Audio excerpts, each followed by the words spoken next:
What's good with everybody, man? It's Big Flocka with a comic reaction, and you already know what I'm gonna do, man. I'm gonna react to some stuff right now, so please hit the like, subscribe, comment, do all things to help support this channel, and get that bell notification for some fire ass content creations, man. Whatever reactions, whatever you want to call it, man.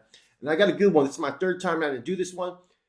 First time I got hit with a copyright, man, and I think it's because I played it for like 30 seconds or more.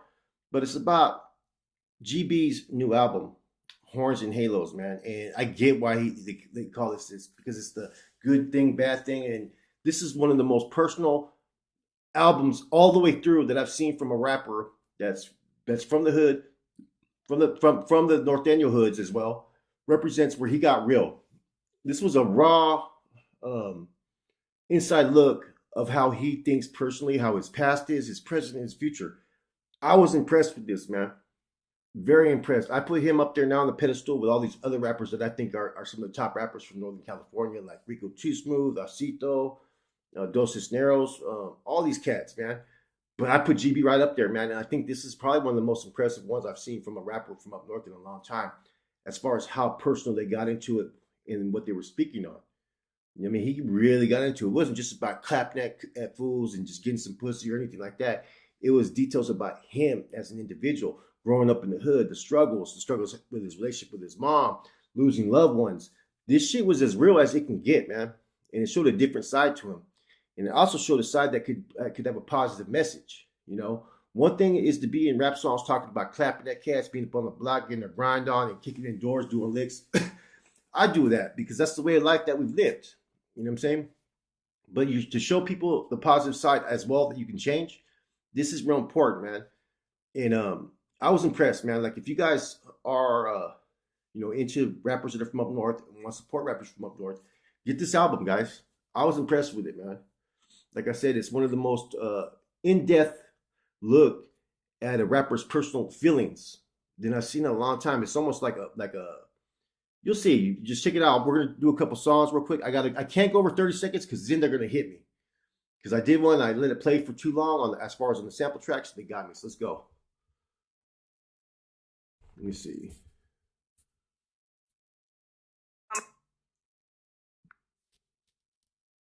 Let's get to it. Me speak the truth to the youth, you know that they all watching, but still I keep a heat, it's cold by me. Couldn't rap on probation till I made it out. Glued to the hood, only reason why I waited out. Did a dance by my DJ. Real shit, man. Talking about it's trying to speak to the youth, man. You know what I'm saying? Couldn't start rapping till he's off probation, man. Because sometimes probation will limit what you can do, man. They don't look at rap as far as a job, you know what I mean? But for some of these guys, they made a job. It's like for some of us, we made YouTube a job. That one right there, intro was dope, man. It has him wearing a fucking tuxedo in front of an old microphone and some dude playing the piano. It's cool. There's a YouTube video of it. Okay, Street Vowels. Set a war, up one, up two, then you set the score. Since I jumped up in the game, I ain't left the court. Hella shit that I never got the credit for. Still never left the course, I could rest assured. A real step. So, like I said, this album's dope, man. I'm gonna be careful about what I play because I got, like I said earlier, that it hit me, man. But there was a couple songs like "My Mother's Prayer," man. He's talking about how like his mom was, worried about where he was going at life, and that he was the bad one out of the group, and that she struggled every day worried about him, and so almost like her prayers have been answered. Listen to this one though, pretty deep. Ready play with me, it's getting deadly. Blood ain't never bought my home. Kill up with some little Debbie's. I just wore a couple chains a day, a little heavy. Note to self, got the switch on it, so hold that Say a bitch prayer steady. for me, mama. Say a prayer for me, mama. Yeah, I know you really cared for me, mama. All I cared about was commas. Yeah, there's different parts when you play it at different times. They'll show you different places as far as where they're at on it, which is dope. Basically, Back to the Hood was pretty good too. Back to the Hood was basically talking about, hey, this is how it is in the neighborhood. He talks about, a good day in the hood, no ops, no fucking no placas on the block and shit like that. The Letter to Myself was good. That one is a dope track. All these tracks were dope. I don't think there wasn't really any that weren't. Lost Ones was good. Rose, he's talking to someone that lost their life. All in It. Let me see. Keep the Love. I think that. Let me see if that's the beat that I like. Hold on. Or is that Big Love? think that may be love. Yes, money over hoes, thought you knew this.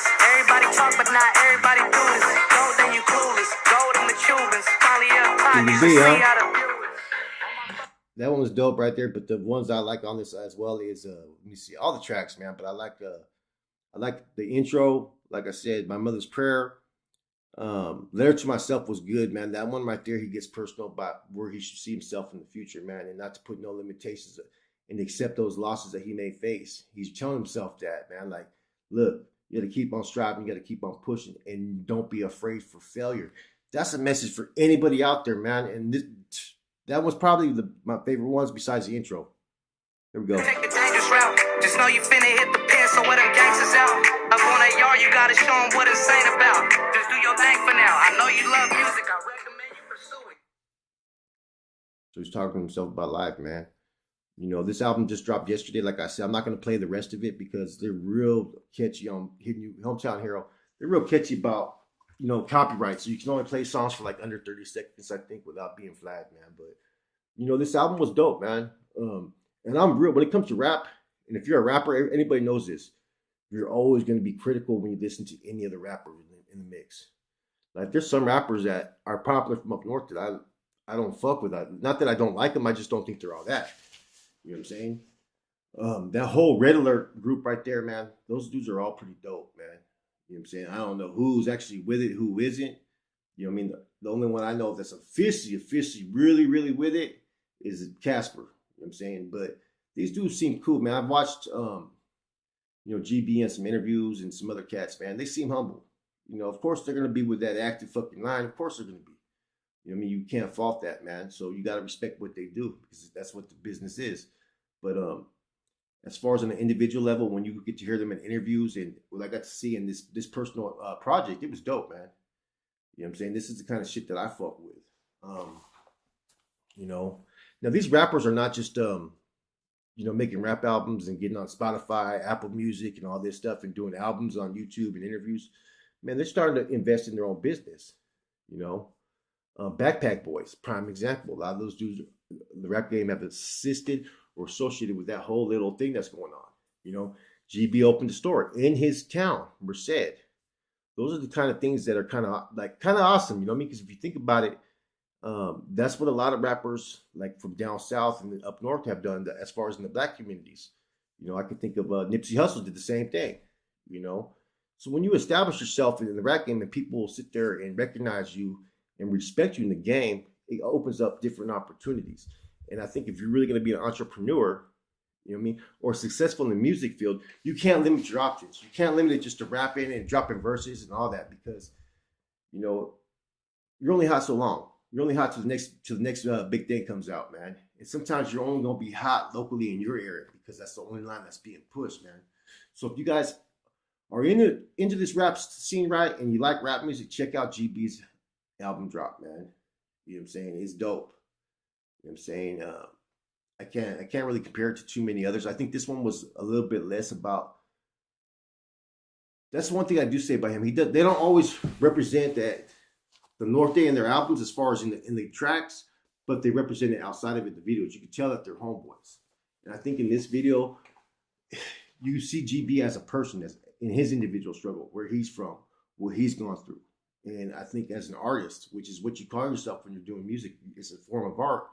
I think this was a really, really key way he had to express himself, to sit there and take himself to the next level, you know. Eventually, someone from up north, as far as a North Daniel rapper or associated with the North Daniels, is going to make it. There's too much talent from up north in the Bay Area, the Valley. They got so much their own different lingo, you know what I'm saying? If they can adapt something that's pretty much universal understanding, I see someone making it. You know what I'm saying? I see someone making it sooner or later because if you really think about it, the only one to really make it would have been like Woody. Sir Dino had a pretty good following in Dark Room. Woody got signed by Coach Records back in the 2000s, but we know that was short-lived. You know what I'm saying? But there's going to be someone that's going to actually make it, I think, man. You know, there's no way that there shouldn't be. There's too much talent from up north, man. And I think what stops anybody from up north of really making it is those affiliations and associations with gangs. That's the only fucking thing I think that's stopping them. But it doesn't stop a Crip or a Blood from blowing up. You know what I'm saying? Which is what I don't understand. You know, maybe some record labels don't want to get behind anybody. But if you got talent, if you got the gift to spit, man, someone's gonna make it. You know what I'm saying? Someone's gonna have to push that line and do something a little bit different from up north that's gonna be recognized fucking, you know what I'm saying, across the nation. You know what I'm saying? I think it's that time. I mean, you've had a few rappers from down south that have made it a little bit, but even they get a little bit of blockage. You know what I'm saying? It seems like it's hard to fucking find an artist who's made it on the West Coast, really, that is fucking, you know what I'm saying, from those origins, whether you're Sureño, Norteño, or even Bulldog. But you have Pitbull, you got Fat Joe, you got all these motherfuckers, Big Pun. Excuse me, don't mean to call them motherfuckers, but all these dudes who have made it. So eventually, I think it's time that someone from the West Coast makes it, man. You know what I mean? Who may it be? I don't care if you're from up north or down south. I think that the West Coast raza culture communities, which is both north and south, need to be recognized, man. They need to have some type of platform to where it's not just the fucking certain people who are being recognized, you know, in that industry. You know, someone from up this way needs to. And like I said, I think those gang affiliation ties is what stops people. Because you already know, Wack 100 said it himself. That's why he don't fuck with fucking certain people from down south, because of politics. And I think the same thing may be said as far as within some of these other industries and bigger distributors and whatnot. You know, Gold Toast is doing his thing. He's helping a lot of people, man. You know, as well as other people. But there has to be that line, that breakthrough from someone, you know, within these Rasa communities that makes it. It needs to happen. With that said, it's your boy Flacco, Convicts Reaction. I'm out.